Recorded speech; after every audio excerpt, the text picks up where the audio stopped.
Am nächsten Morgen ist er sicher schon eine Stunde lang vor dieser Pflanze gestanden. Nichts ist passiert. Auch den folgenden Tag hat er vergeben gewartet. Vögel und Eichhörnchen haben sich gewundert. Sie konnten plötzlich ungestört um den Zwerg herumspringen. Er hat sie nicht einmal gesehen. Tage sind vergangen. Im Zwergenwald ist es weihnachtlich geworden.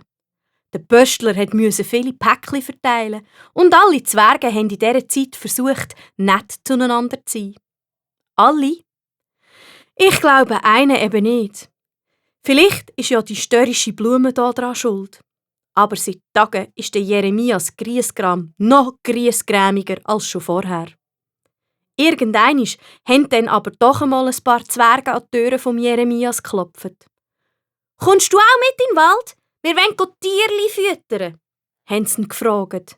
Andere Zwergli sind gekommen und wollten wissen, «Hast du etwas, wo wir der armen Witwe Wurzelfrau schenken können? Sie ist doch immer allein an Weihnachten und niemand denkt an sie.»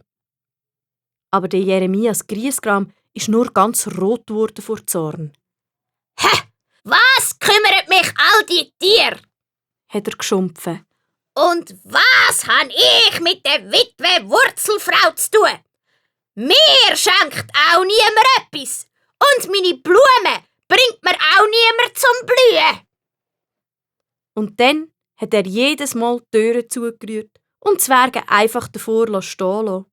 So wütig ist er geworden. Aber alles hat nichts geholfen. Die Knospen an seiner Blume bleiben weiter zu.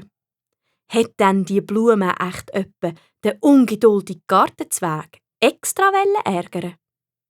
So ist es gekommen, dass der Jeremias Griesgram schliesslich auf alle böse war.